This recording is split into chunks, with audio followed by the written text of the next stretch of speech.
السلام علیکم ورحمۃ اللہ۔ اشہد ان لا الہ الا اللہ وحدہ لا شریک لہ واشہد ان محمدا عبدہ ورسولہ۔ اما بعد فاعوذ باللہ من الشیطان الرجیم۔ بسم اللہ الرحمن الرحیم۔ الحمد للہ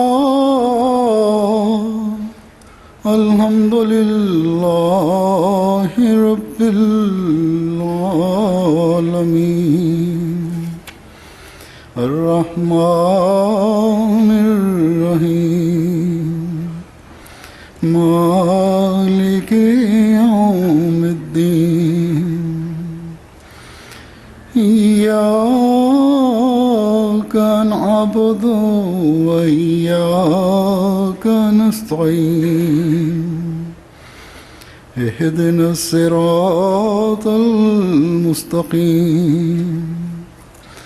صراط الذین انعمت علیہم غیر المغضوب علیہم ولا الضالین۔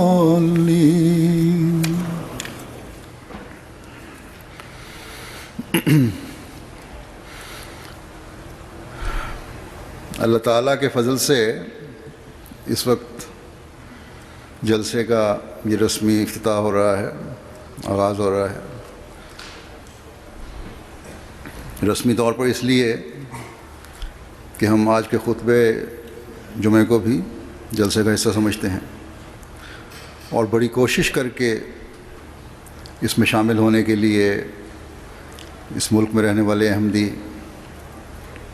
اپنے جلسے کا سفر شروع کر دیتے ہیں۔ پھر ڈیوٹی والوں کے لیے آج سے ہی نہیں بلکہ 10-15 دن پہلے سے، جب سے یہاں کام شروع ہوا ہے، جلسے کے انتظامات میں تیزی آئی ہے، اس وقت سے ان کا جلسہ شروع ہو جاتا ہے، اور ہزاروں کی تعداد میں یہ کارکنان اس میں شامل ہیں۔ اور آج آپ لوگ یہ دیکھ رہے ہیں کہ ایک خوبصورت عارضی شہر ان کارکنان نے جلسے کے انعقاد کے لیے کھڑا کر دیا، جس میں آپ آرام سے جلسہ سننے کے لیے بیٹھے ہیں۔ آج دنیا میں جہاں جہاں جماعتیں جلسہ سالانہ منعقد کرتی ہیں، ایک وسیع انتظام ہے جو جلسہ منعقد کرنے کے لیے کیا جاتا ہے، اس لیے کہ یہ کوئی معمولی جلسہ نہیں ہے، بلکہ خدا تعالیٰ کی خاطر اللہ اور رسول کی باتیں سننے کے لیے، اپنے نفسوں کی اصلاح کے لیے ایک وسیع اجتماع ہے جو منعقد کیا جاتا ہے۔ الحمدللہ کہ آج یو کے کی جماعت کو ایک بار پھر حضرت مسیح موعود علیہ الصلوۃ والسلام کی اس خواہش کو پورا کرنے اور افراد جماعت کی روحانی پیاس بجھانے کے لیے یہ جلسہ منعقد کرنے کی توفیق مل رہی ہے۔ بس ہم میں سے ہر ایک کو یہ بات ان دنوں میں خاص طور پر اپنے پیش نظر رکھنی چاہیے کہ جلسے کے اس مقصد کو حاصل کرنے کے لیے اور حضرت مسیح موعود علیہ الصلوۃ والسلام کی خواہش کو پورا کرنے کے لیے ہم نے یہ 3 دن گزارنے ہیں، ورنہ ہمارا یہاں آنا فضول اور عبث ہوگا۔ جماعتی انتظامیہ اور کارکنان نے آپ کی سہولیات اور جلسے کے انتظام کو بہتر سے بہتر کرنے کے لیے اپنی بساط اور طاقت کے مطابق جو کوشش کی ہے اس کا آپ صحیح بدلہ بھی نہیں دے رہے ہوں گے۔ بے شک اللہ تعالیٰ کے نزدیک ان کی یہ عاجزانہ کوششیں قبولیت کا درجہ پا کر ان کو ثواب دلانے کا موجب بنتی ہیں، لیکن جو شامل ہونے والے ہیں اس کا حق ادا نہیں کرتے اور جلسہ کے مقصد کو نہیں سمجھتے. اگر اس یہاں جلسے پر آنے کے لیے جو آپ کی ذمہ داریاں ہیں ان کو پورا نہیں کر رہے، اپنے آپ کو انعامات سے محروم کر رہے ہوتے ہیں. بس ہمیشہ جلسہ کے مقصد کو، جیسا کہ میں نے کہا، پیش نظر رکھیں. حضرت مسیح موعود علیہ الصلوۃ والسلام نے جلسے کے جو مقاصد بیان فرمائے ہیں وہ فرماتے ہیں کہ زہد، تقوی، خدا ترسی، نرم دلی، محبت و مواخات، عاجزی، سچائی اور راست بازی اور دینی مہمات کے لیے سرگرمی دکھانا ہے. اس وقت میں آپ کے سامنے ان چند باتوں کی مختصر وضاحت کر دیتا ہوں. ہم پڑھتے بھی ہیں، سنتے بھی ہیں، کہتے بھی ہیں کہ زہد و تقوی ایک مومن کی شان ہے، لیکن زہد کی حقیقت پر کم غور کرتے ہیں اور پھر اس کو زندگی کا حصہ بنانے کا بہت کم حق ادا کیا جاتا ہے. بہت سے صاحب علم بے شک اس کے معنی بھی جانتے ہوں گے، لیکن بعض دفعہ ذاتی مفادات اس پر عمل سے انہیں بھی روک دیتے ہیں، وہ اس پر عمل نہیں کرتے. اور جہاں تک عوام کا تعلق ہے، عامت المسلمین کا اور ایک عام احمدی کا تعلق ہے، ہم زہد کے سادہ معنی ہی یہی جانتے ہیں کہ نیکی ہے.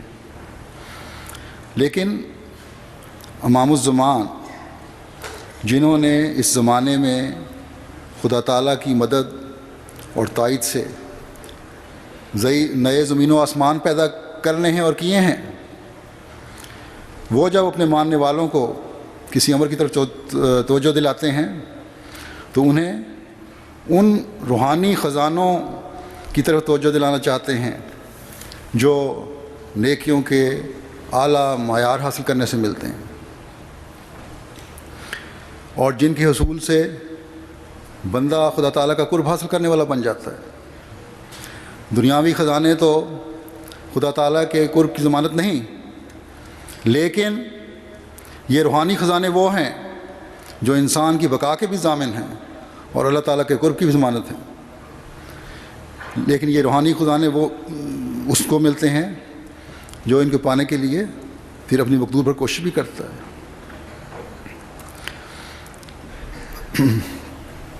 یہ خزانے وہ ہیں جو اللہ تعالیٰ کے فضل سے اللہ تعالیٰ کی رضا کا ذریعہ ہیں.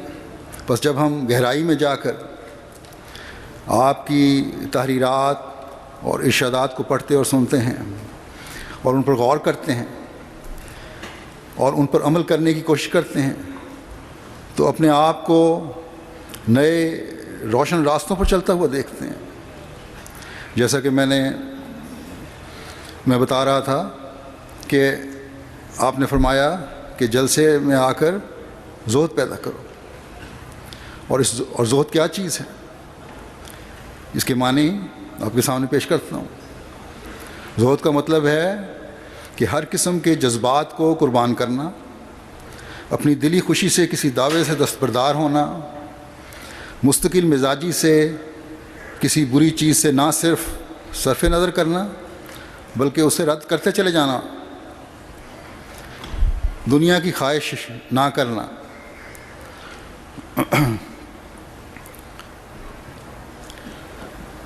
اور اللہ تعالیٰ کی رضا کے حصول کے لیے بعض باتوں سے بچنا جن سے اس نے بچنے کا اللہ تعالیٰ نے حکم دیا ہے، اور نیکیوں کو اختیار کرنا، اپنے معاملے خدا تعالیٰ پر چھوڑنا اور صرف اللہ تعالیٰ کی ذات کو ہی اپنا مقصود بنا لینا. حضرت مسیح موعود علیہ الصلوۃ والسلام نے اسے ایک لفظ میں ہماری اصلاح کے لیے اس خزانے کو بند کر دیا ہے جو اگر ہماری زندگی کا حصہ بن جائے تو ہماری دنیا بھی سنور جائے اور دین بھی سنور جائے. جیسا کہ ہم جانتے ہیں اللہ تعالیٰ نے حضرت صلی اللہ علیہ وسلم کو ہمارے لیے اسوہ حسنہ بنا کر بھیجا اور فرمایا اس رسول کی پیروی کرو، یہ تمہارے لیے نمونہ ہے۔ فرماتا ہے لقد کان لکم فی رسول اللہ اسوۃ حسنۃ لمن کان یرجو اللہ والیوم الآخر وذکر اللہ کثیرا۔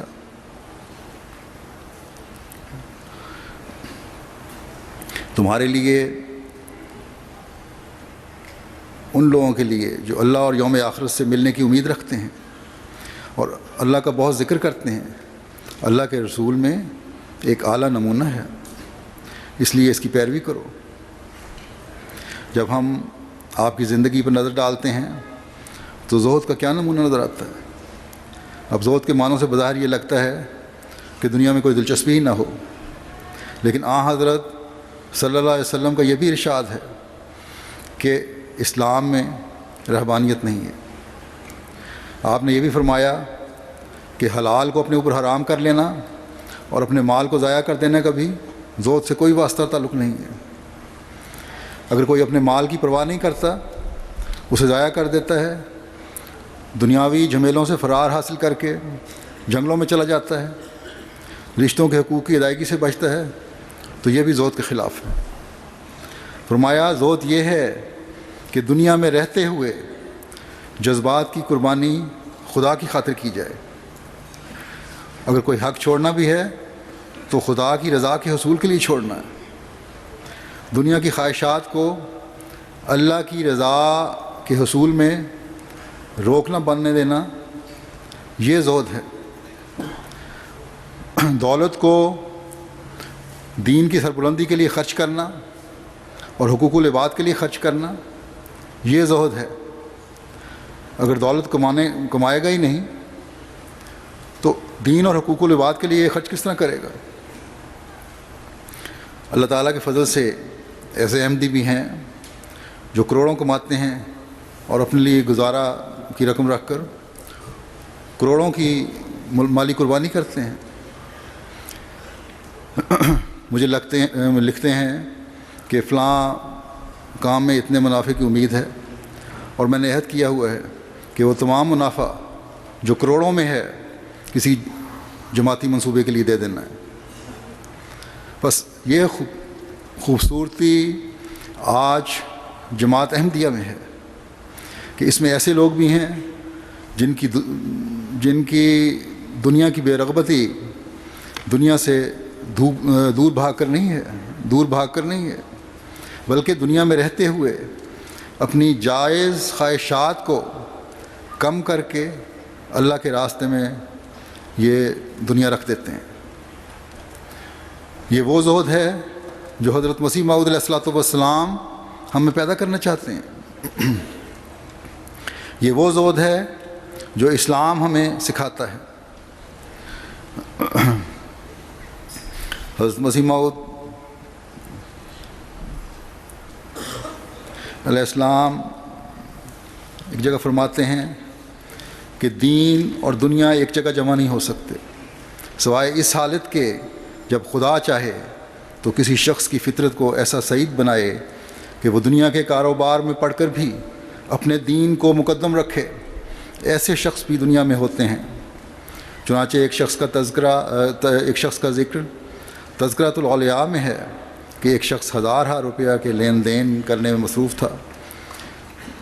ایک ولی اللہ نے اس کو دیکھا اور کشفی نگاہ اس پر ڈالی تو اس کو معلوم ہوا کہ اس کا دل باوجود اس قدر لین دین روپیہ کے خدا تعالیٰ سے ایک دم غافل نہ تھا۔ ایسے ہی آدمیوں کے متعلق خدا تعالیٰ نے فرمایا ہے لا تلہیہم تجارت ولا بیع عن ذکر اللہ، کہ کوئی تجارت اور خرید و فروخت ان کو غافل نہیں کرتی۔ اور انسان کا کمال بھی یہی ہے کہ دنیاوی کاروبار میں بھی مصروفیت رکھے اور پھر خدا کو نہ بھولے۔ وہ ٹٹو کس کام کا ہے جو بر وقت بوجھ دلانے کے بیٹھ جاتا ہے اور جب خالی ہو تو خوب چلتا ہے۔ وہ قابل تعریف نہیں۔ وہ فقیر جو دنیاوی کاموں سے گھبرا کر گوشہ نشین بن جاتا ہے وہ ایک کمزوری دکھلاتا ہے۔ اسلام میں رہبانیت نہیں۔ ہم کبھی نہیں کہتے کہ عورتوں کو اور بال بچوں کو ترک کر دو اور دنیاوی کاروبار کو چھوڑ دو، نہیں، بلکہ ملازم کو چاہیے کہ وہ اپنی ملازمت کے فرائض ادا کرے اور تاجر اپنی تجارت کے کاروبار کو پورا کرے، لیکن دین کو مقدم رکھے۔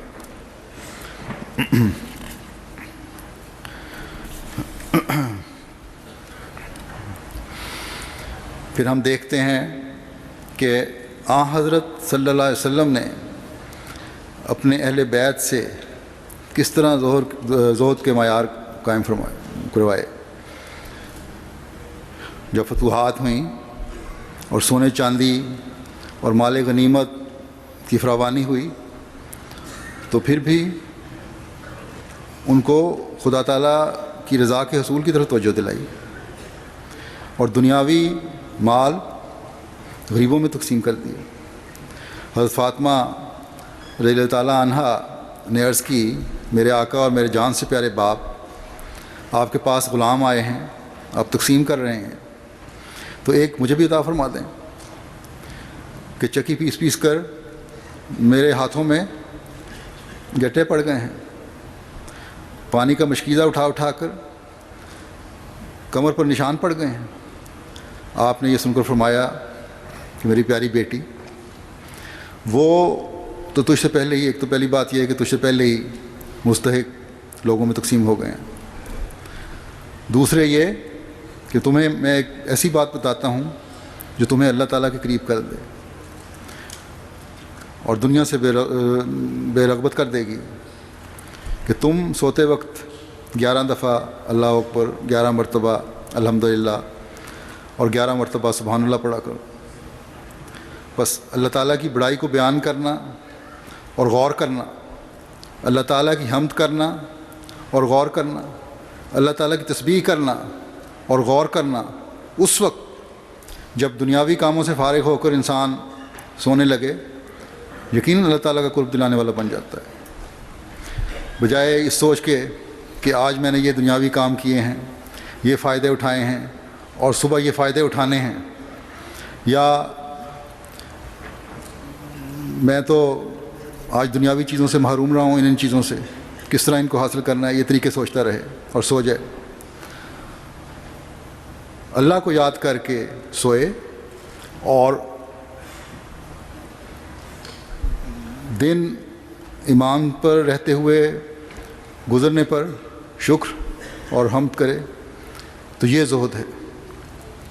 اگر انسان مستقل مزاجی سے برائیوں سے صرف نظر کرے اور ان اللغو مورزون، لغو باتوں سے اعراض کرتے ہیں، کہ قرآنی حکم پر عمل کرے، لغویات کو رد کرے، تو یہ زہد ہے۔ بد اخلاقی اور بیہودہ باتوں سے رکنا اور اچھی باتوں اور اعلیٰ اخلاق کا مظاہرہ کرنا، یہ زہد ہے۔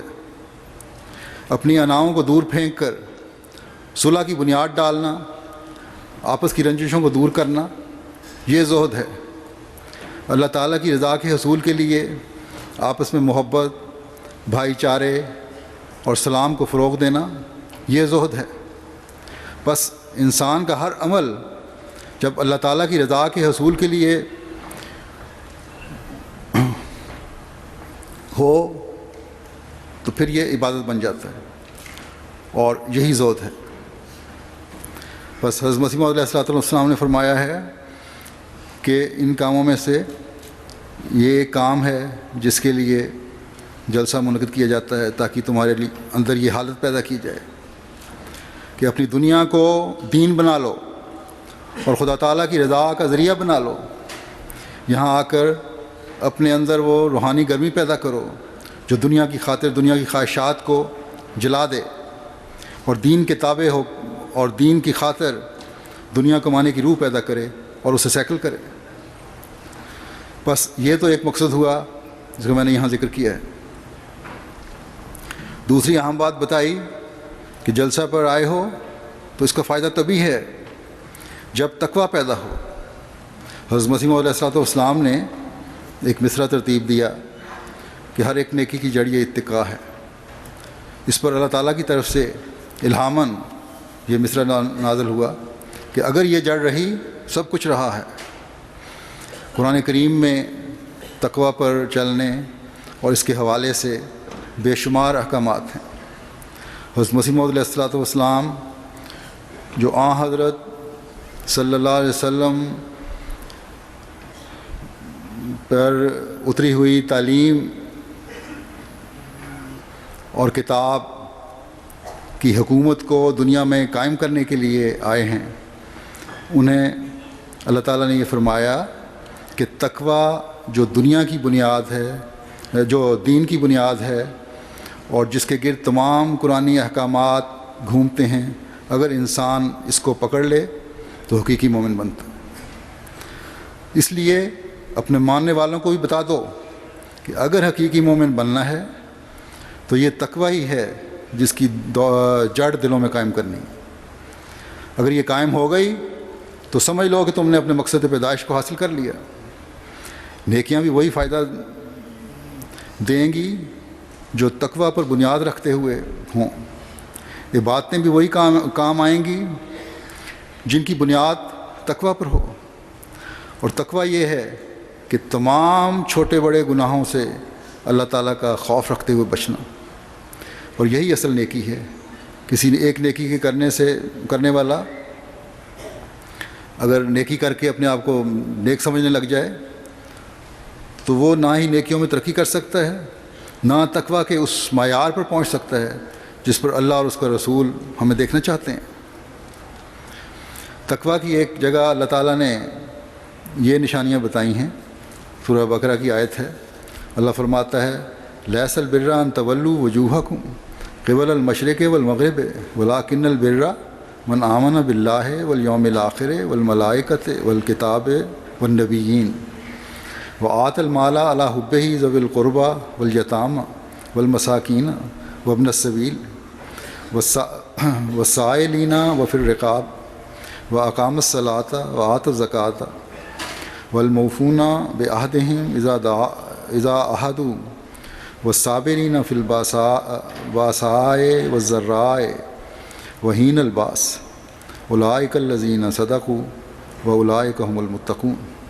کہ نیکی یہ نہیں کہ تم اپنے چہروں کو مشرق یا مغرب کی طرف پھیرو، بلکہ نیکی اسی کی ہے جو اللہ پر ایمان لائے اور یوم آخرت پر اور فرشتوں پر اور کتاب پر اور نبیوں پر، اور مال دے اس کی محبت رکھتے ہوئے اقربا کو اور یتیموں کو اور مسکینوں کو اور مسافروں کو اور سوال کرنے والوں کو، نیز گردنوں کے آزاد کرانے کی خاطر، اور جو نماز قائم کرے اور زکوٰۃ دے، اور وہ جو اپنے عہد کو پورا کرتے ہیں جب وہ عہد باندھتے ہیں، اور تکلیفوں اور دکھوں کے دوران صبر کرنے والے ہیں، اور جنگ کے دوران بھی یہی وہ لوگ ہیں جنہوں نے صدق اختیار کیا، اور یہی ہیں جو متقی ہیں۔ اس آیت میں پہلی بات تو یہ بتا دی کہ نیکی کے کچھ لوازمات ہیں۔ قرآن کریم میں ہی ایک جگہ اللہ تعالیٰ فرماتا ہے کہ ایسے نمازی بھی ہیں جن کی نمازیں ان کے لیے ہلاکت ہیں، ان کے منہ پر ماری جائیں گی۔ ایک جگہ حضرت صلی اللہ علیہ وسلم نے فرمایا، اور یہ بہت اہم حکم ہے، کہ انما الاعمال بالنیات، کہ اعمال کا دار و مدار نیتوں پر ہے۔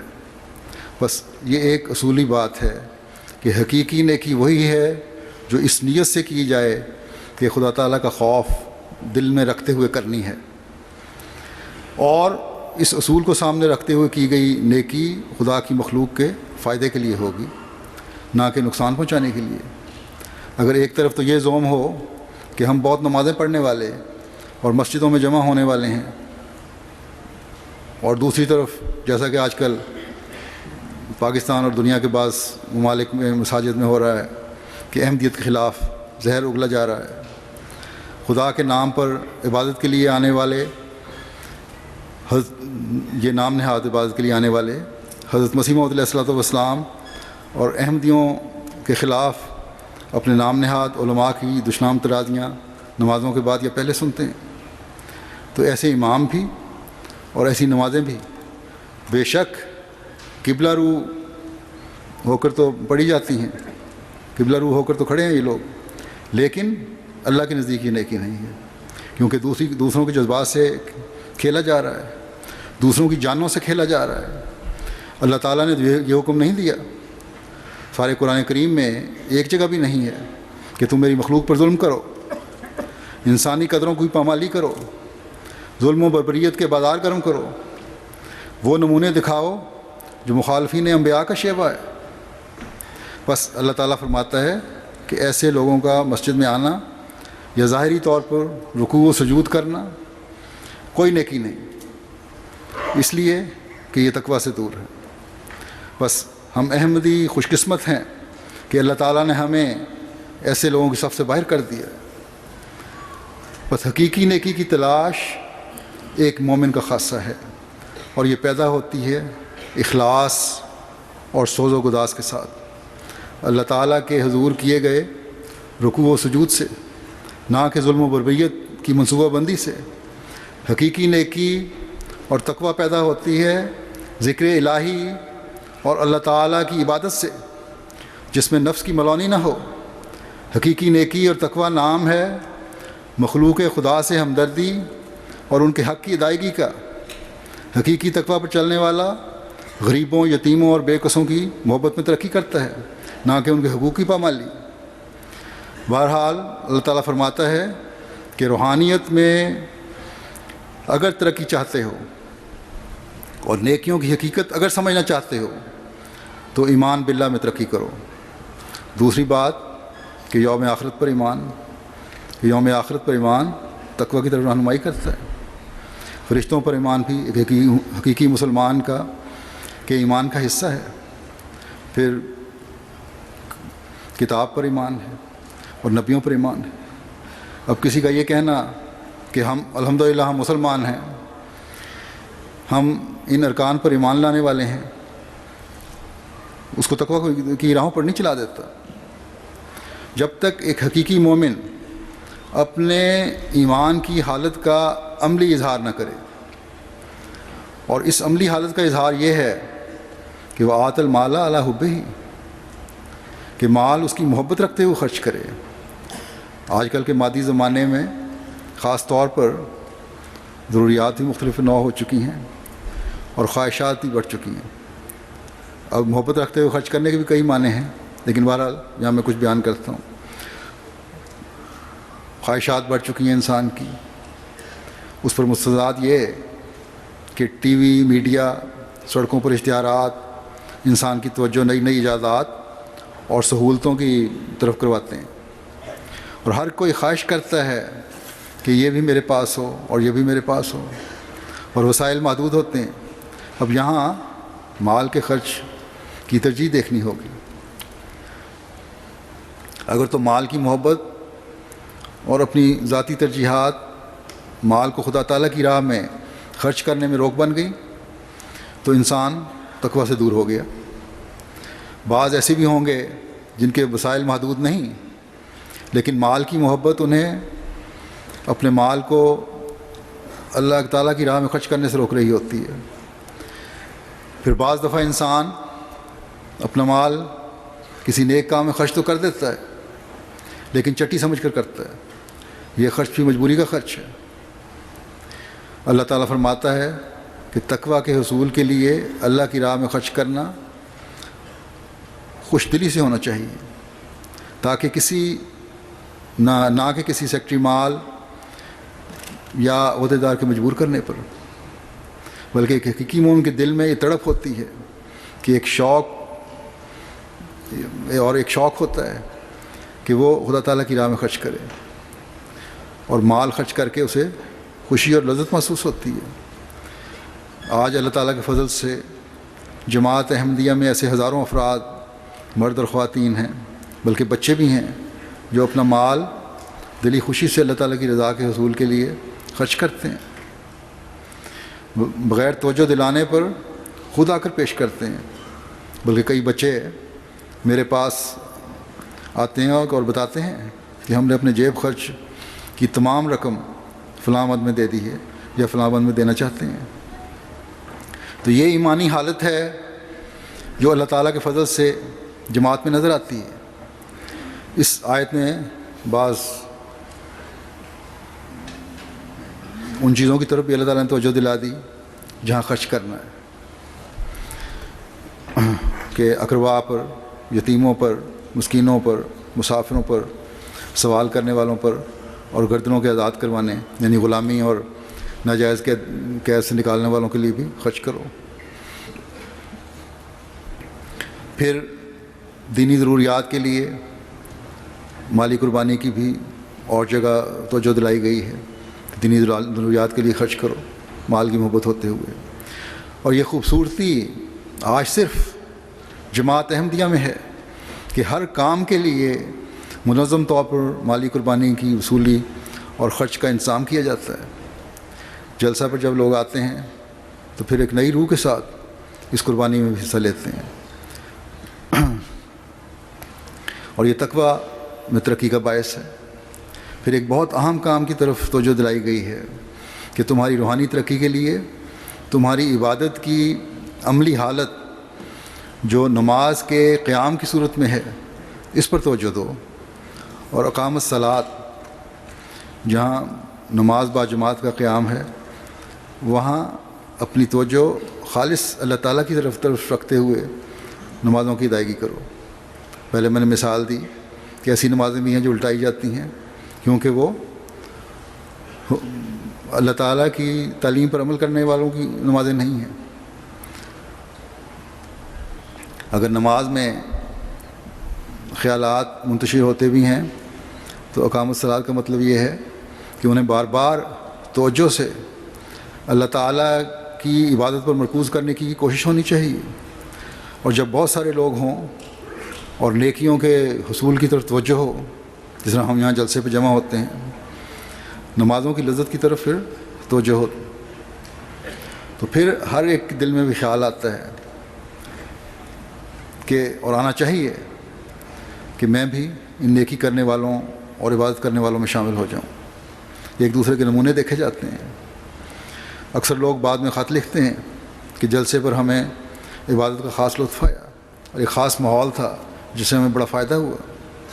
بس جب یہ مزہ اور لطف آئے تو پھر یہ حقیقی تقویٰ ہے، اسے پھر اپنی زندگی کا حصہ بنانا چاہیے ہر ایک کو۔ پھر زکوٰۃ دینے کی طرف توجہ دلائی ہے، پہلے بھی مال کی محبت رکھتے ہوئے بعض خرچوں کی طرف توجہ دلائی گئی ہے، اب پھر زکوٰۃ کی ادائیگی کی طرف توجہ دلائی ہے کہ نماز کے قیام کے ساتھ زکوٰۃ کی ادائیگی کی طرف توجہ دلانا۔ ایک تو یہ ہے کہ جہاں تم اپنی عبادتوں سے حقوق اللہ کی ادائیگی کرتے ہو وہاں زکوٰۃ کی ادائیگی سے حقوق العباد کا بھی خیال تمہارے ذہن میں ہر وقت رہنا چاہیے، ورنہ اگر تم حقوق العباد ادا نہیں کر رہے تو تمہارے حقوق اللہ اور عبادتیں بھی ضائع ہو سکتی ہیں۔ ایسے ہی وہ لوگ ہیں جیسا کہ پہلے مثال میں نے دی ان کی نمازیں ان پر الٹائی جاتی ہیں۔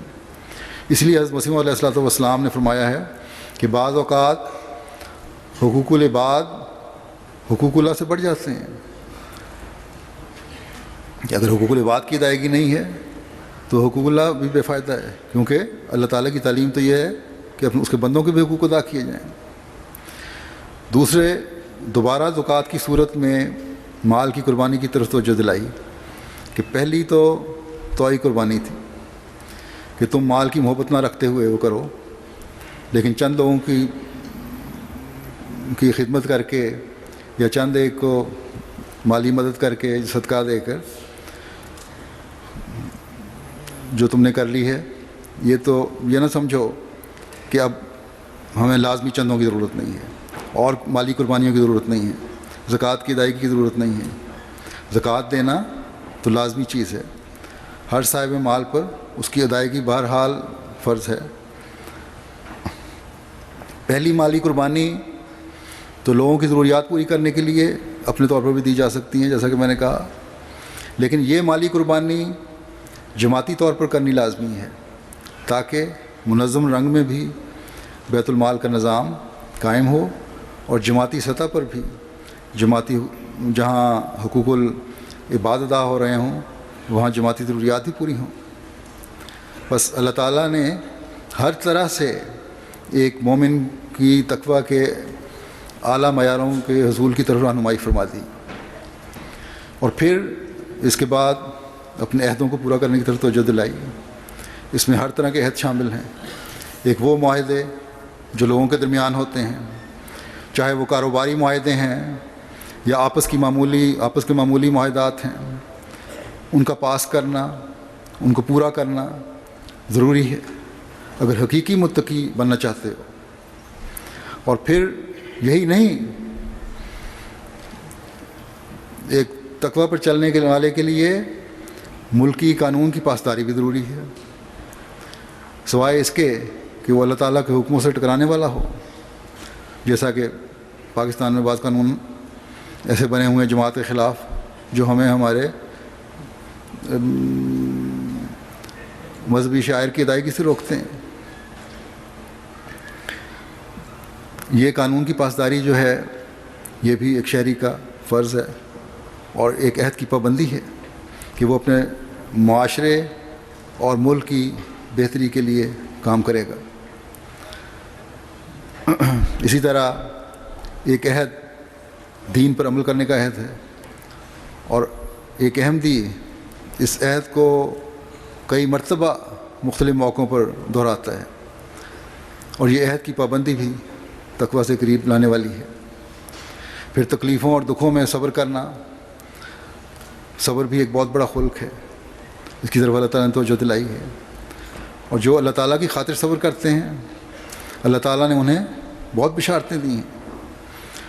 اس صبر کا اظہار ایک تو جماعتی رنگ میں ہے، جو دنیا میں رہنے والا ہر احمدی جس جگہ بھی ہے اسے مخالفین کے ظلموں کا سامنا کرنا پڑتا ہے، وہ صبر کرتا ہے۔ اللہ تعالیٰ کے فضل سے جماعت کی یہ ایک امتیازی شان ہے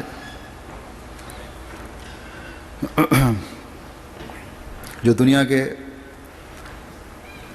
ہر شریف الطبع شخص کو متاثر کیے بغیر نہیں رہتی، اور اس میں تمام دنیا میں ایک احمدی ہے جس کا کوئی دوسرا مقابلہ نہیں کر سکتا۔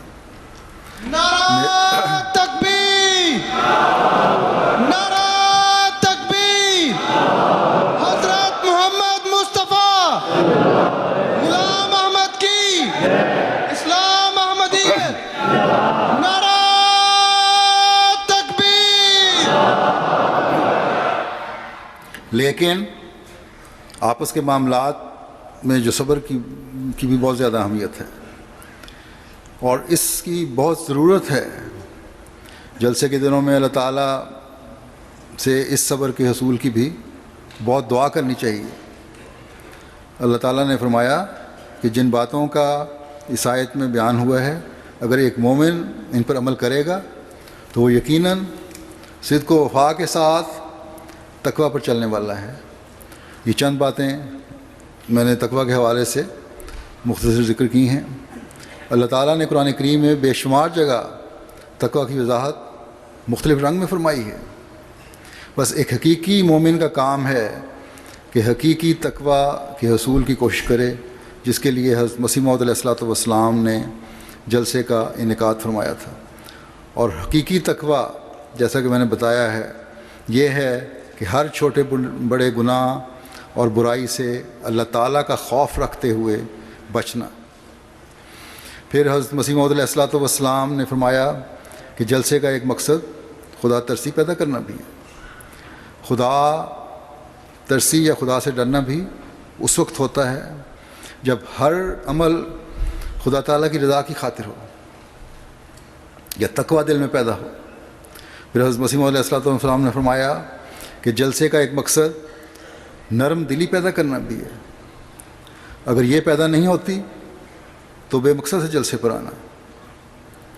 اللہ تعالیٰ نے جن خصوصیات کے لوگوں کو مغفرت کی اور جنتوں کی خوشخبری دی ہے ان میں وہ لوگ بھی شامل ہیں جن کے بارے میں فرمایا والکاظمین الغیظ والعافین عن الناس، اور غصہ کو دبانے والے اور لوگوں کو معاف کرنے والے ہیں۔ غصہ کو دبانے والے اور معاف کرنے والے اور دوسروں سے رحم کا سلوک کرنے والے وہی ہو سکتے ہیں جن کے دل نرم ہوں. پتھر دل اور غسیلا کبھی یہ عمل کر ہی نہیں سکتا. اور پھر اللہ تعالیٰ فرماتا ہے واللہ یحب المحسنین کہ اللہ تعالیٰ محسنوں سے محبت کرتا ہے. غصہ دبانا اور معاف کرنا ایک بہت بڑا خلق ہے. یعنی جائز غصے کو بھی دبانا اور خدا کی رضا کے لیے احسان کرتے ہوئے معاف کرنا. اور یہ خلق اللہ تعالیٰ کو اس قدر پسند ہے کہ جو احسان کرتے ہوئے یہ عمل کرتے ہیں اللہ تعالیٰ ان سے محبت کرتا ہے. اور اس محبت کا نتیجہ یہ ہے کہ ان کے لیے مغفرت کے دروازے کھل جاتے ہیں اور وہ ان کے ذریعے سے جنت میں داخل ہوتے ہیں. غصہ دبانا بذات خود ایک بہت بڑا خلق ہے، لیکن جب غصہ دبانے کے ساتھ انسان کسی کو سچے دل سے معاف کرے اور دل میں کسی قسم کی کدورت نہ رکھے، یہ حقیقی عفو ہے اور یہ دل کی نرمی ہے. بس یہ نمونے ہیں کہ اپنے دلوں کو ہر قسم کی کدورتی سے بالکل پاک کرو، قدورتوں سے بالکل پاک کرو. اور نہ صرف پاک کرو بلکہ ایک قدم آگے بڑھا کر احسان کا بھی سلوک کرو. حدیث میں آتا ہے کہ تحفہ دینے سے محبت بڑھتی ہے. بس معاف کرنے کے بعد جب تحفے دیے جائیں تو پھر غلطی کرنے والا بھی شرمندہ ہو جاتا ہے اور کسی نہ کسی کو تو یہ قدم اٹھانا چاہیے. اگر خود معاف کرنے والا یہ قدم اٹھائے گا تو معاشرے میں ایک خوبصورت و حسین احساسات اور جذبات پیدا ہوں گے، آپس کے تعلق اور محبت پیدا ہوگی. ہمارے جلسوں میں اجتماعات میں یہ نرمی اور آپس کی محبت غیروں کو بہت زیادہ نظر آتی ہے. ایک ڈسپلن نظر آتا ہے. اگر روزمرہ کی زندگی میں بھی یہ نمونے نظر آنے لگ جائیں تو انفرادی طور پر بھی اور جماعتی طور پر بھی اللہ تعالیٰ کے فضل پہلے سے بڑھ کر نازل ہوں ہر شخص پر. حضرت صلی اللہ علیہ وسلم فرماتے ہیں کہ خدا تعالیٰ کی رضا کی خاطر غصے کا ایک گھونٹ پی لینا اتنا بڑا اجر رکھتا ہے کہ وہ دوسری کسی چیز کا نہیں ہے.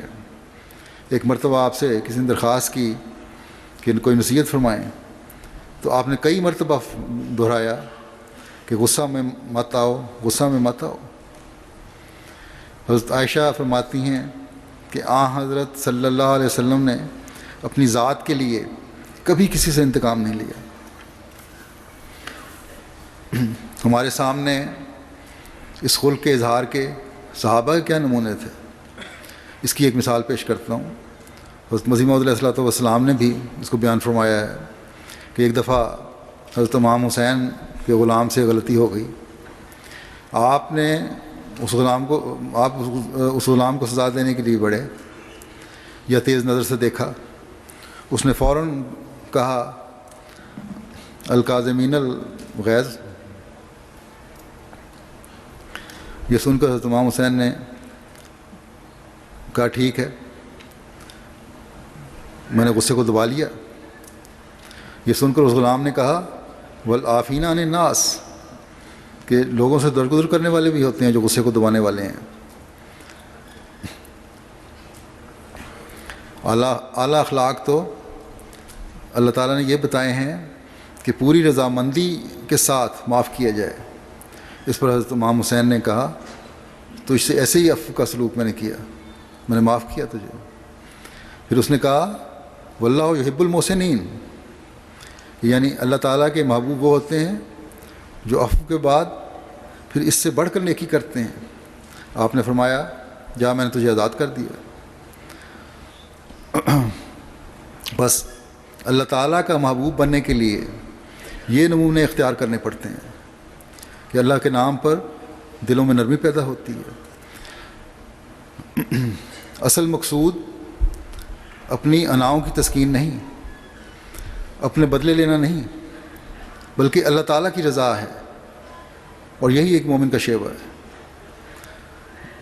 اور اللہ تعالیٰ کی رضا اسی صورت میں ہوگی جب اس کی خشیت ہوگی. ورنہ اگر بدلے لینے والے اور ذرا سی بات پر والے بن جائیں اور ذرا سی بات پر انسان غصہ دکھانے والا بن جائے تو دل سخت ہوتے چلے جاتے ہیں اور پھر اپنوں اور غیروں سب سے سخت دلی کا اظہار ہوتا ہے۔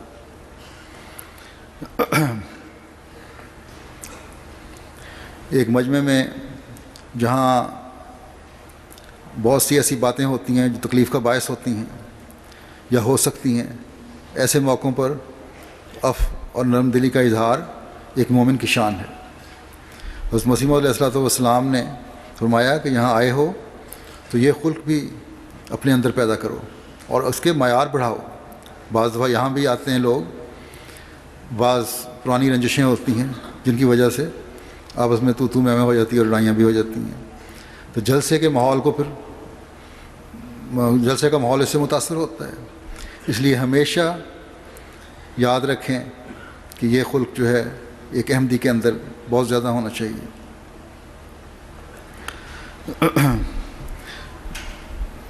حضرت مسیح علیہ السلام فرماتے ہیں کہ یاد رکھو کہ عقل اور جوش میں خطرناک دشمنی ہے۔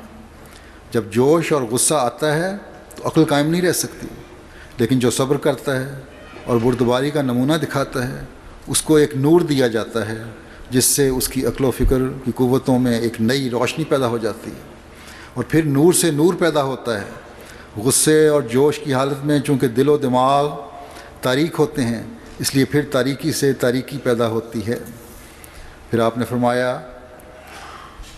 کہ یاد رکھو جو شخص سختی کرتا ہے اور غضب میں آ جاتا ہے، اس کی زبان سے معارف اور حکمت کی باتیں ہرگز نہیں نکل سکتیں۔ وہ دل حکمت کی باتوں سے محروم کیا جاتا ہے جو اپنے مقابل کے سامنے جلد تیش میں آ کر آپے سے باہر ہو جاتا ہے۔ گندا دہن اور بے لگام کے ہونٹ لطائف کے چشمے سے بے نصیب اور محروم کیے جاتے ہیں۔ غضب اور حکمت دونوں جمع نہیں ہو سکتے۔ جو مغضوب الغضب ہوتا ہے اس کی عقل موٹی اور فہم کند ہوتا ہے، اس کو کبھی کسی میدان میں غلبہ اور نصرت نہیں دیے جاتے۔ غضب نصف جنون ہے، جب زیادہ بھڑکتا ہے تو پورا جنون ہو سکتا ہے۔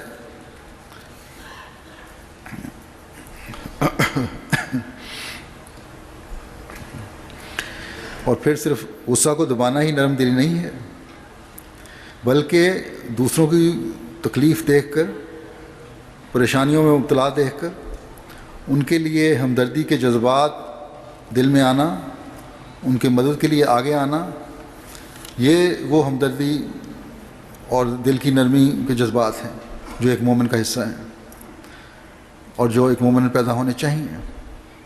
پھر حضرت مسیح موعود علیہ السلام فرماتے ہیں کہ جلسے کا ایک مقصد آپس میں محبت و مواخات پیدا کرنا ہے۔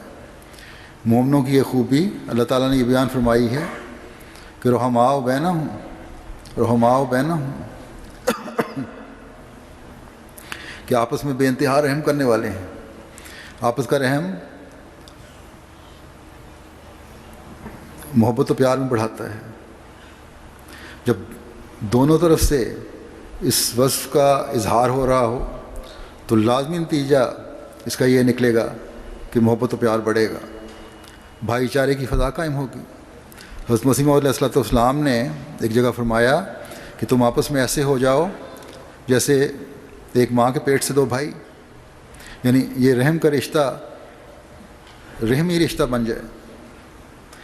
گو بعض دفعہ سگے بہن بھائی بھی دلوں کی سختی کی وجہ سے ایک دوسرے کے دشمن ہو جاتے ہیں، کئی معاملے ایسے بھی آتے ہیں، اللہ تعالیٰ ان لوگوں پہ بھی رحم کرے، لیکن عموماً رحمی رشتوں کا خیال رکھا جاتا ہے۔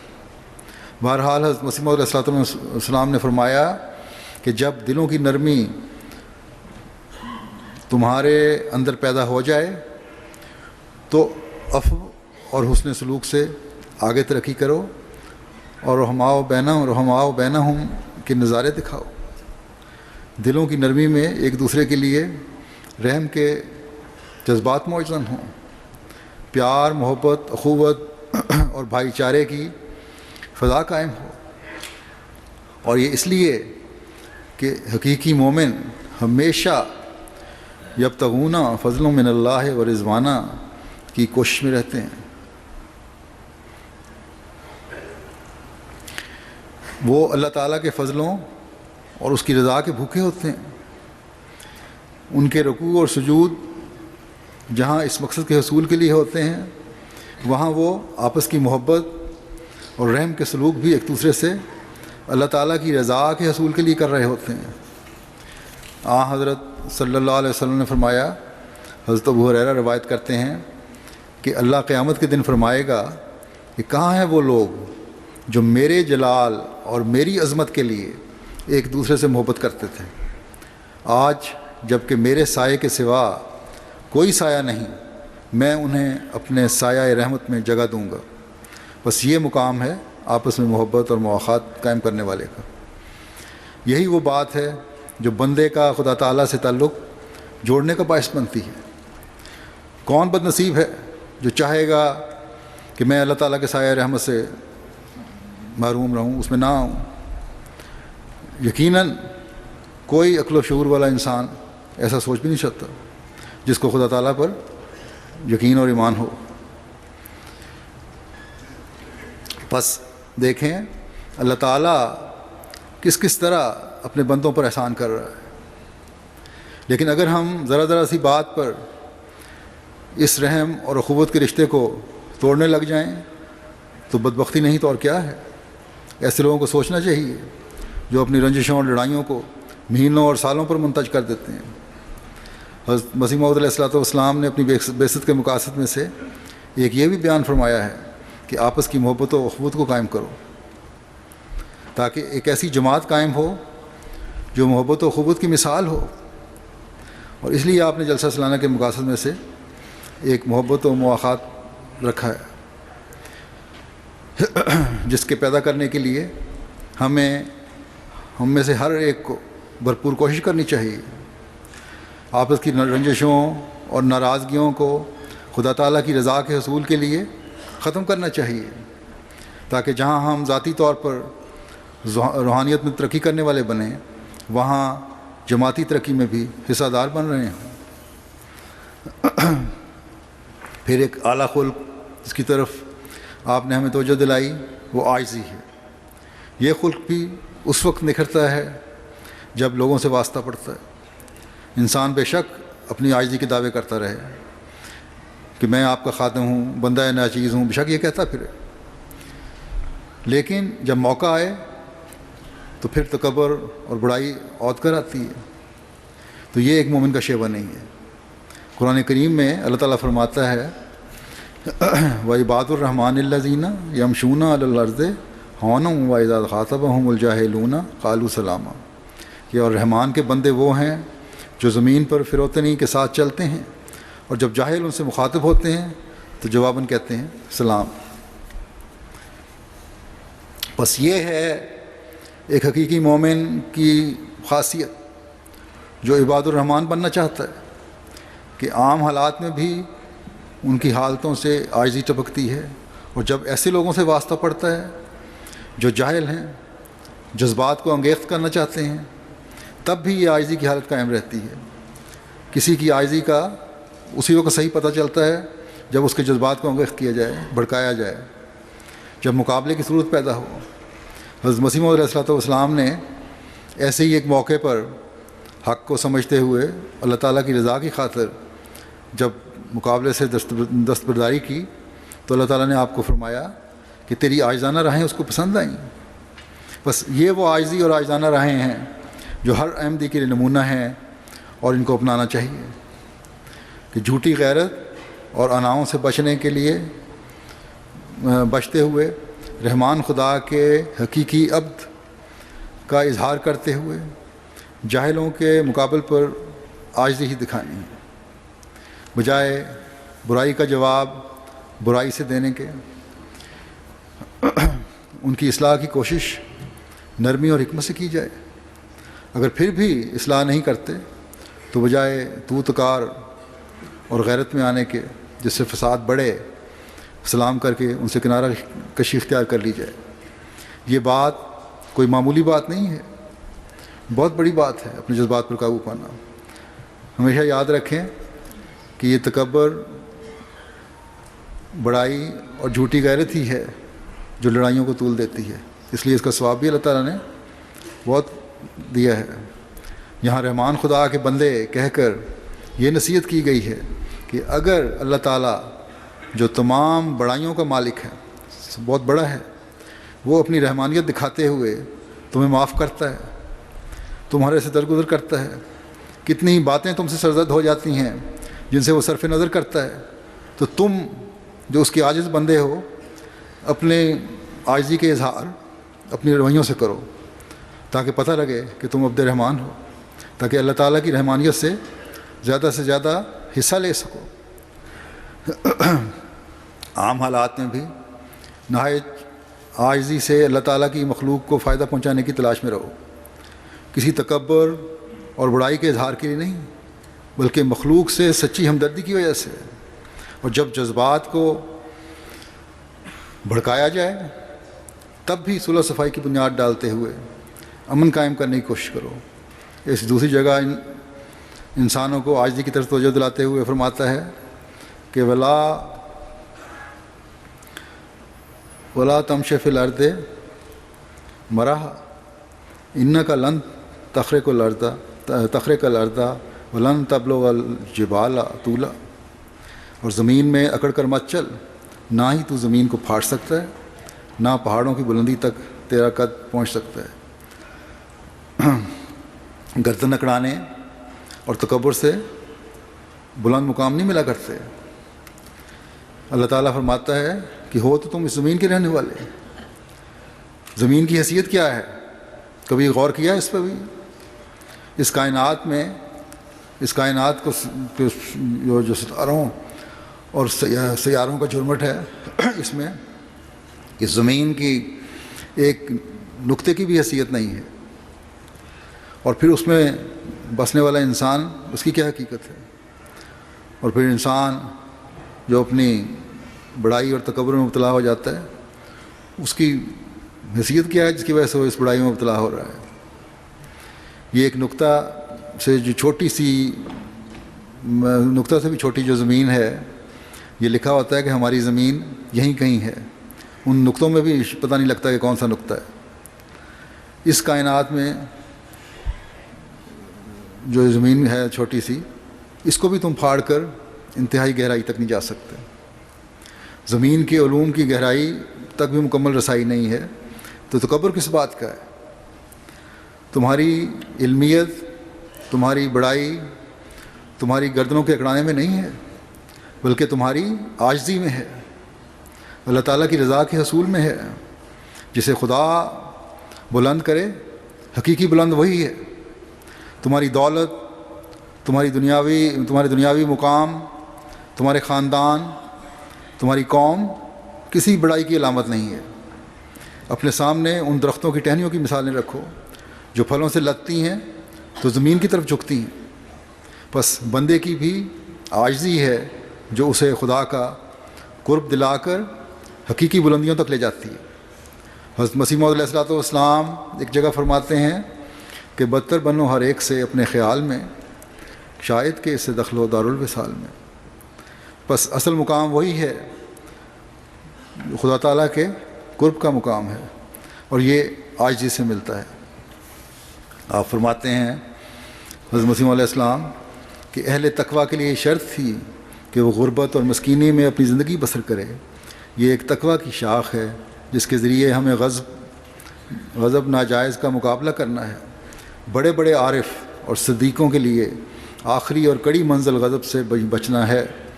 عجب و پندار غضب سے پیدا ہوتا ہے، اور ایسا ہی کبھی خود غضب عجب و پندار کا نتیجہ ہوتا ہے، کیونکہ غضب اس وقت ہوگا جب انسان اپنے نفس کو دوسرے پر ترجیح دیتا ہے۔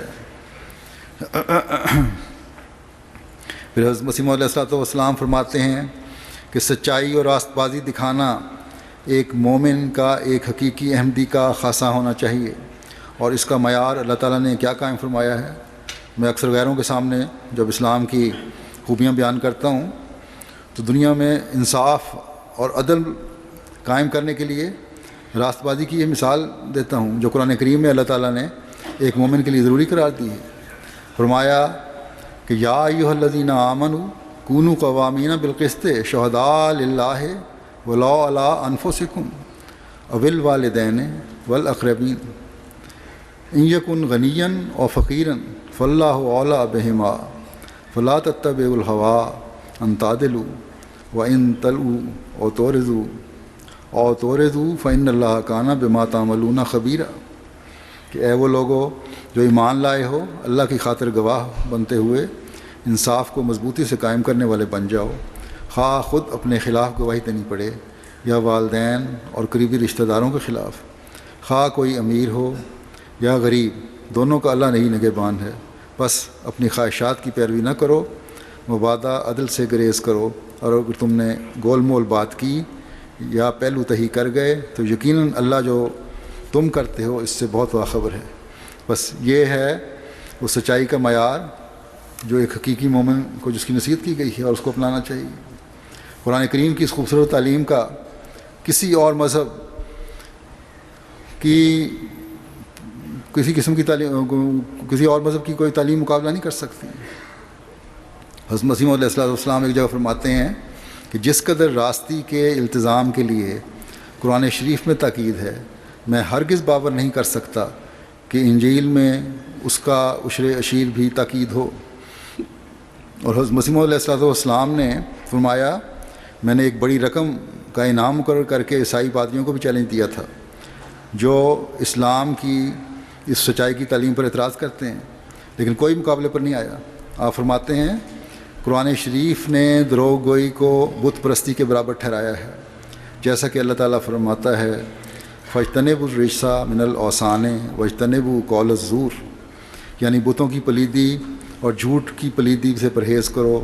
اور پھر ایک جگہ فرماتا ہے یا ایھا الذین آمنوا کونوا قوامین بالقسط شہداء للہ ولو علی انفسکم او الوالدین والاقربین، یعنی اے ایمان والو انصاف اور راستی پر قائم ہو جاؤ اور سچی گواہی کو للہ ادا کرو، اگرچہ تمہارے جانوں پر ان کا ضرر پہنچے یا تمہارے ماں باپ یا تمہارے اقارب ان گواہیوں سے نقصان اٹھاویں۔ کتنی بدقسمتی ہے مسلمانوں کی کہ اس اعلیٰ تعلیم کے ہوتے ہوئے پھر جھوٹ بولنے میں سب سے زیادہ آج کل دنیا میں مسلمان بدنام ہیں۔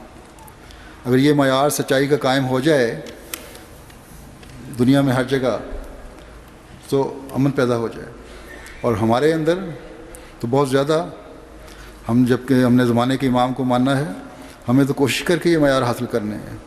ہم یہ معیار حاصل کریں گے تو ہمارے گھریلو مسائل بھی حل ہو جائیں گے۔ میاں بیوی میں جہاں رشتوں میں دراڑیں پڑتی ہیں سچائی کی کمی کی وجہ سے ہی پڑتی ہیں، معاشرے میں چھوٹے معمولی جھگڑے ہوتے ہیں، وہ بڑی لڑائیوں میں اس سچائی کی کمی کی وجہ سے بدل جاتے ہیں اور نہ ختم ہونے والے مقدموں میں بدل جاتے ہیں۔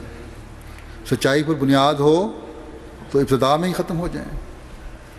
اللہ تعالیٰ کا یہ فرمانا کہ اللہ کی خاطر گواہ بنتے ہوئے کھڑے ہو جاؤ، اللہ کا خوف رکھنے والے کو ہلا دینے والا ہونا چاہیے۔ یہ کتنی بڑی ذمہ داری ہے خدا تعالیٰ نے ڈالی ہم پہ، کہ اللہ تعالیٰ نے کسی زید یا بکر کا حوالہ نہیں دیا، فرمایا اگر تمہیں اللہ پر ایمان ہے تو پھر اللہ کی خاطر تمہاری ذات بے حیثیت ہو جانی چاہیے، اور اگر یہ صورت پیدا ہوگی تو پھر سوال ہی پیدا نہیں ہوتا کہ تم اپنے دنیاوی لالچوں یا غیرتوں کے لیے جھوٹی گواہیاں دو، تمہاری سچائی کے معیار بہت اونچے ہو جائیں گے۔ حضرت مسیح علیہ السلام کے مخالفین نے آپ کو ایک دفعہ ایک گواہی میں خاندانی مقدمے میں اپنے جو مخالفین تھے انہوں نے کہا کہ ہماری گواہی حضرت مرزا غلام احمد صاحب قادیانی دے دیں، اور آپ نے سچی بات کہی اور خود اپنے خلاف ہی گواہی، اپنے خاندان کے خلاف گواہی دی، اپنے بھائیوں کے خلاف گواہی دی، اور مخالفین کے حق میں فیصلہ ہو گیا۔ تو یہ نمونے ہیں جو ہمارے سامنے ہمارے لیے اسوہ ہیں۔ بس سچائی یہ ہے کہ نہ تمہاری ذات تمہیں سچائی سے روکے، نہ تمہارے والدین کا مقام اور پیار تمہیں سچائی سے روکے، نہ تمہارے کسی قریبی کا تعلق تمہیں سچ بولنے سے روکے۔ یہ نہ سمجھو کہ جھوٹ کا سہارا لے کر تم بچ سکتے ہو، انسانوں کی پکڑ سے تو بچ سکتے ہو، لیکن اللہ تعالیٰ جو خبیر ہے اس کی پکڑ سے نہیں بچ سکتے۔ بس یہ معیار ایک سچے احمدی کے ہونے چاہیے۔ پھر آپ فرماتے ہیں کہ جلسے پر آنے والے اس ارادے اور نیت سے آئیں کہ دین دنیا پر مقدم ہو جائے، اور دینی مہمات کے لیے ان میں ایک جوش اور سرگرمی نظر آئے۔ جن اعلیٰ اوصاف اور اخلاق کا ذکر ہو چکا ہے، اگر وہ انسان میں پیدا ہو جائیں تو دین تو دنیا پر مقدم ہونے کا ویسے ہی عملی اظہار شروع ہو جاتا ہے، لیکن پھر مزید اس کا عملی اظہار یہ ہے کہ جس مقصد کے لیے حضرت مسیح موعود علیہ الصلوۃ والسلام مبعوث ہوئے، اس مقصد کے حصول کے لیے آپ کے سلطان نصیر بنے۔ اپنے اندر جب یہ پاک تبدیلیاں پیدا کرنے کے عملی اظہار نظر آنے لگیں تو پھر بندے کو خدا کی پہچان کروانے اور خدا تعالیٰ کے نزدیک کرنے اور حضرت صلی اللہ علیہ وسلم کے قدموں میں ڈالنے اور اعلیٰ اخلاق دنیا کو سکھانے کے لیے بھی ہر احمدی اپنی استعدادوں اور صلاحیتوں کو بروئے کار لاتے ہوئے عمل کرے۔ اس جلسے کے بعد ایک نئے عزم کے ساتھ اسلام کا خوبصورت پیغام دنیا کو پہنچانے کی ایک کوشش ہو۔ اشاعت اسلام کے لیے مختلف جو ذرائع میڈیا کے ہیں، کمپیوٹر کے ہیں، ان کو آج کل کے نوجوان استعمال کر سکتے ہیں، ان کو استعمال کریں۔ آپس میں یہاں اکٹھے ہوئے ہیں تو پلاننگ کریں کہ کس طرح ہم یہ پیغام دنیا کو پہنچا سکتے ہیں۔ ذیلی تنظیمیں بھی ہیں، جماعتی تنظیمیں بھی ہیں۔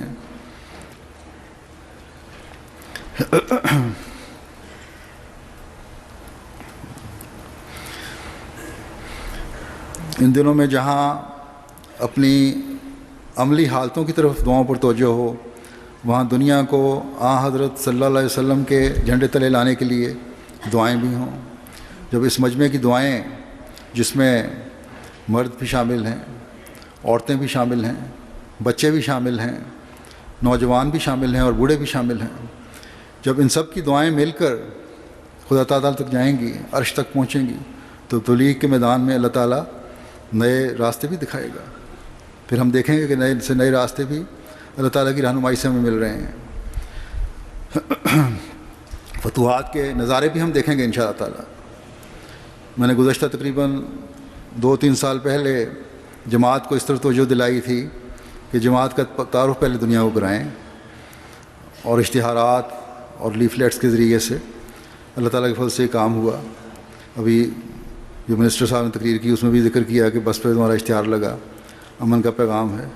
یہ پیغام بہت سارے ممالک میں دنیا میں دکھایا گیا، اور بڑے وسیع پیمانے پر اس کے مثبت نتائج بھی سامنے آئے۔ لیکن یہ تعارف تو پہلا قدم تھا، اب ان رابطوں اور اس تعارف کو ختم نہیں کر دینا، بلکہ اب اگلا قدم ہے کہ محبت، پیار اور سلامتی کا پیغام جو مسیح محمدی کے ذریعے ہم تک پہنچا ہے، ہم نے اسے آگے پہنچانا ہے۔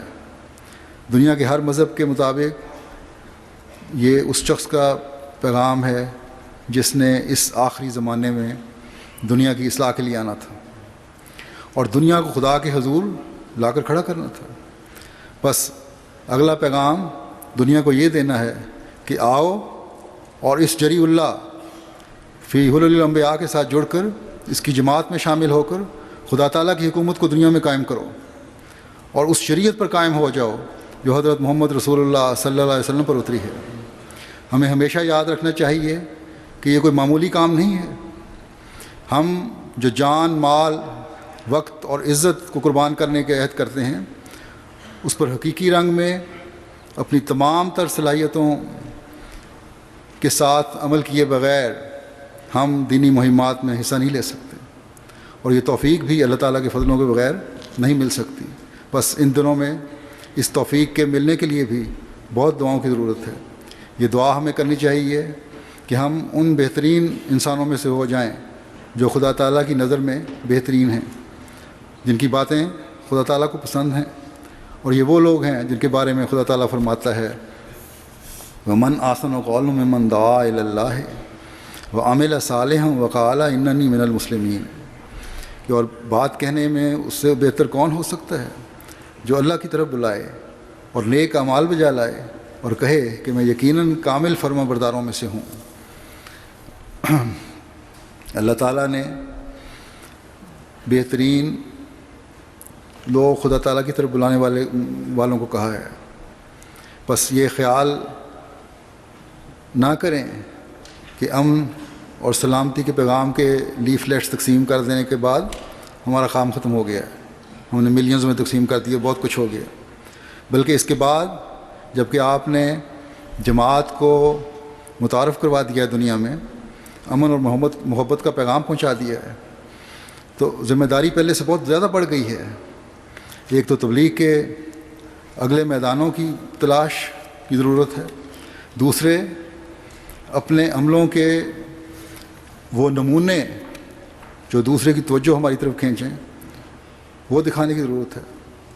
مجھے کسی نے کہا کہ لوگ کہتے ہیں کہ یہ تو بڑا آسان کام ہو گیا ہے کہ سلامتی کے پیغام کے بعد کہ سلامتی کے پیغام کے لیفلیٹس تقسیم کر دو، یہ پیغام پہنچا دو، تبلیغ اور بیتوں کے بارے میں اب مرکز نہیں پوچھے گا۔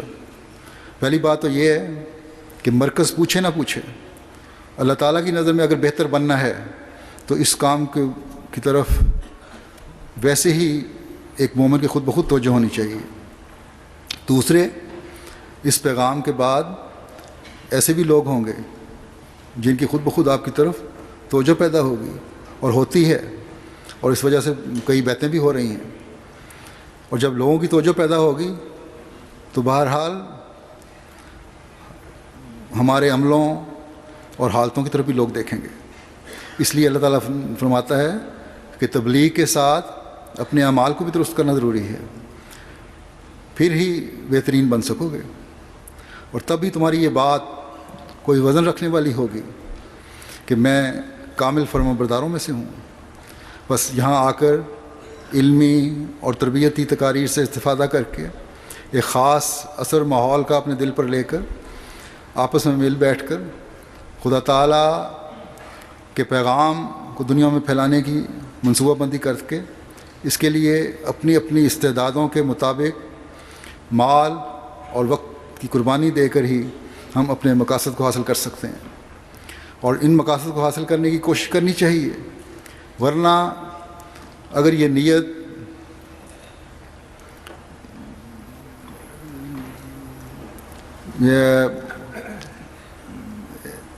ارادے اور کوشش نہیں تو حضرت مسیح موعود علیہ الصلوۃ والسلام فرماتے ہیں کہ پھر یہ جلسہ ایک معصیت ہے اور طریق ضلالت اور بدعت شنیعہ ہے۔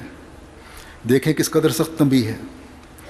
آئے تو ہم یہاں جلسے کی برکات لینے ہوں اور یہ ہمارے لیے معصیت اور گناہ بن جائے۔ اللہ تعالیٰ نے ہمیں کامل فرمانبرداروں میں شامل ہونے کا موقع عطا فرمایا ہے، لیکن ہم نافرمانوں میں بن جائیں۔ اللہ تعالیٰ ہماری ہدایت اور رہنمائی کے سامان پیدا فرما رہا ہے، لیکن ہم ضلالت اور گمراہی کے طریق پر چل پڑیں۔ اللہ تعالیٰ نے ہم پر احسان کرتے ہوئے اس زمانے کے امام کو بھیجا کہ ہم قرآن و سنت کی حقیقت کو سمجھتے ہوئے اس پر عمل کرنے والے بن سکیں، لیکن ہم اس جلسے کو دنیاوی میلہ سمجھتے ہوئے جمع تو ہو جائیں لیکن اس سے فائدہ نہ اٹھائیں۔ حضرت مسیح موعود علیہ الصلوۃ والسلام فرماتے ہیں کہ اگر اس جلسے نے تمہارے اندر دینی، روحانی اور عملی تبدیلی پیدا نہیں کی، یا تم اس مقصد کے لیے جلسے پر نہیں آئے، تو یہ بدعت شنیعہ ہے۔ پھر یہ جلسہ ایک ایسی چیز بن جائے گا جو دین میں برائی پیدا کرنے کا باعث ہے۔ بہت سی بدعات تو دین میں پہلے ہی پیدا ہو چکی ہیں، ان میں ایک اور بدعت کا اضافہ ہو جائے گا۔ لیکن یاد رہے کہ آپ نے یہ خوشخبری بھی دی ہے کہ اس جلسے کو معمولی انسانی جلسوں کی طرح خیال نہ کریں، یہ وہ عمر ہے جس کی خالص تائید حق اور اعلاء کلمہ اسلام پر بنیاد ہے۔ بس یہ جلسہ بذات خود تو بہتوں کی اصلاح کا باعث بنتا ہے اور غیروں کے سامنے بھی اسلام کی خوبصورت تعلیم پیش ہوتی ہے، لیکن جو اس حقیقت سے دور رہتے ہیں اور صرف میلہ سمجھ کر شامل ہو رہے ہیں، وہ جن گناہوں اور بدعات میں ڈوبے ہوئے ہیں ان میں اضافہ کر رہے ہیں۔ بس ہم میں سے ہر ایک کو اپنا جائزہ خود لینا چاہیے کہ کیا ہم اس مقصد کو پورا کر رہے ہیں۔ یا نہیں جو جلسے پہ آنے کا مقصد ہے. اگر پورا کریں گے تبھی ہم حضرت مسیح موعود علیہ الصلوۃ والسلام کی جلسہ پر شامل ہونے والوں کے لیے کی گئی دعاؤں کے وارث بنیں گے. اللہ تعالی ہم میں سے ہر ایک کو اس مقصد کو حاصل کرنے والا اور جلسہ کی حقیقت کو سمجھنے والا بنائے. اللہ تعالیٰ کے فضلوں کو ہم سمیٹنے والے ہوں. ان دنوں میں جیسا کہ میں نے کہا بہت دعائیں کریں اپنے لیے, اپنی نسلوں کے لیے, کہ ہمیشہ اللہ تعالیٰ ہمیں بھی اور ہماری نسلوں کو بھی جماعت سے جوڑے رکھے اور ہم حضرت مسیح موعود علیہ الصلوۃ والسلام کی خواہشات اور تعلیمات کے مطابق اپنی زندگیاں گزارنے والے ہوں. اللہ تعالیٰ اور اس کے رسول صلی اللہ علیہ وسلم کی حقیقی محبت ہمارے دلوں میں پیدا ہو جائے.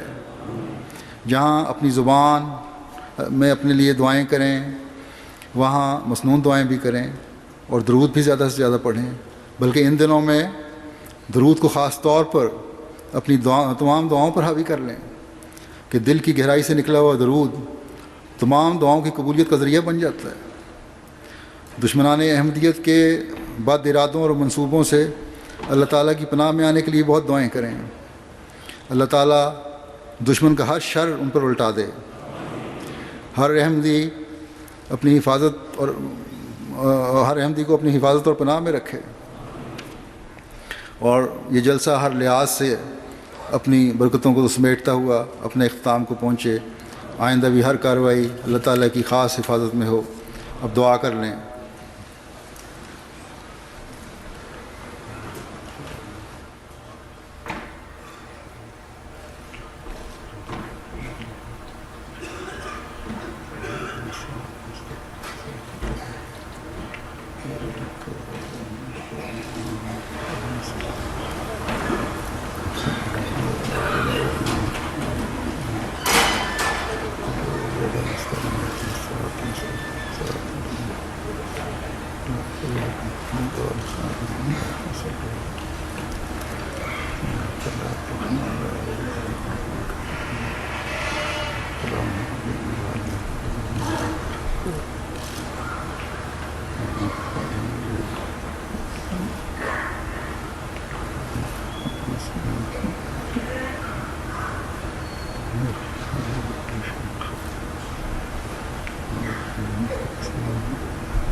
آمین.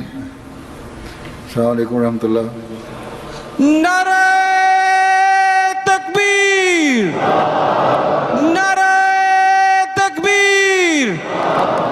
حضرت محمد مصطفیٰ محسن انسانیت غلام احمد کی، غلام احمد کی، اسلام احمدیت، جماعت احمدیہ عالمگیر، خلافت احمدیہ، حضرت خلیفۃ المسیح الخامس. نعرہ